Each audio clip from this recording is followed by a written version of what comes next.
రాష్ట్రంలో బీజేపీ, తెలుగుదేశం, జనసేన పార్టీల పొత్తులో భాగంగా పెద్దాపురం నియోజకవర్గంలోని సామర్లకోట పూర్ణ కళ్యాణ మండపంలో ఆయా పార్టీల ఆత్మీయ సమావేశం జరిగింది. ఈ సమావేశంలో కూటమిలో ఉన్న అన్ని పార్టీలకు సంబంధించిన కార్యకర్తలు, నాయకులు పాల్గొని పెద్దాపురం నియోజకవర్గం టీడీపీ అభ్యర్థి నిమ్మకాయల చినరాజప్పను ఈ ఎన్నికల్లో అత్యధిక మెజారిటీతో గెలిపించడానికి ప్రతి ఒక్కరూ కృషి చేయాలన్నారు.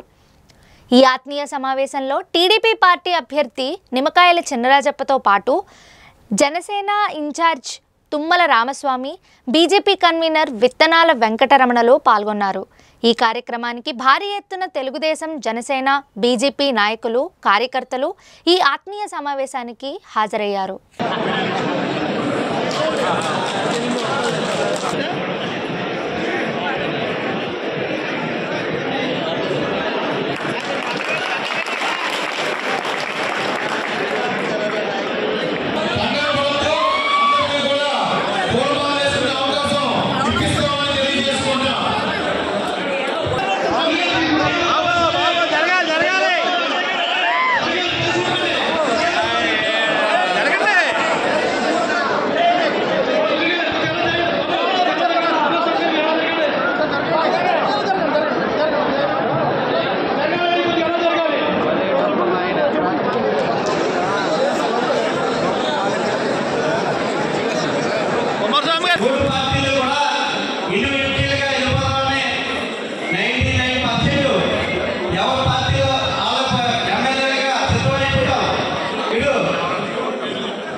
కాబట్టి మనమందరం కూడా ఇక్కడ కేంద్రం నుంచి అయినా రాష్ట్రం నుంచి అయినా అలాగే నియోజకవర్గం నుంచి అందరూ కలిసి ఉన్నాం కాబట్టి గ్రామ స్థాయిలో రాజప్ప గారు చెప్పారు, గ్రామ స్థాయిలో కూడా అందరూ కలిసికట్టుగా డోర్ టు డోర్ క్యాన్వాసింగ్ చేసి సైకిల్ గుర్తుపై ఓటేసి మనం ఈ పెద్దాపురం నియోజకవర్గంలో మూడోసారి రాజప్ప గారిని గెలిపించుకోవాలని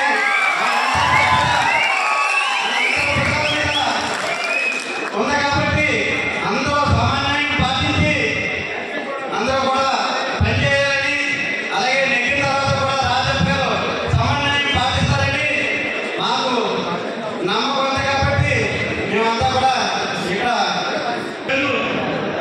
సంపద సృష్టించి ఈ రాష్ట్రాన్ని ఒక దారిలో పెట్టాలంటే చంద్రబాబు నాయుడు గారి విజనున్నటువంటి వ్యక్తి రాష్ట్రానికి ముఖ్యమంత్రి చేయాల్సినటువంటి అవసరం ఉంది. మరి ఒక నీతి కోసం, ఒక నిజాయితీ కోసం, ఒక సిద్ధాంతం కోసం, ఒక బడుగు బలహీన వర్గాల ప్రజల కోసం పరితపించేటువంటి పవన్ కళ్యాణ్ గారి పరిస్థితి ఉంది. అలాగే ఒక వెనుకబడిన తరగతుల నుంచి వచ్చి 2 పర్యాయాలు ఈ దేశాన్ని, భారతదేశాన్ని నిర్విజయంగా పరిపాలిస్తున్నటువంటి మోడీ గారి నాయకత్వం ఎంతైనా ఈ దేశానికి అవసరం. ఖచ్చితంగా మనందరూ రేపు రాబోయే రోజుల్లో మరి ఏదైతే ఎంపీ అభ్యర్థులు ఉన్నారో ఎంపీ అభ్యర్థులు మనం గెలిపించుకోవాలి. అలాగే ఎవరైతే శాసనసభ అభ్యర్థులు ఉన్నారో వారందరూ కూడా మనం గెలిపించుకొని ఈ రాష్ట్ర భవిష్యత్తుని నిర్ణయించాలని మనస్ఫూర్తిగా మనందరినీ కోరుకుంటూ మరొకసారి మిమ్మల్ని అందరినీ ఈరోజు పేరు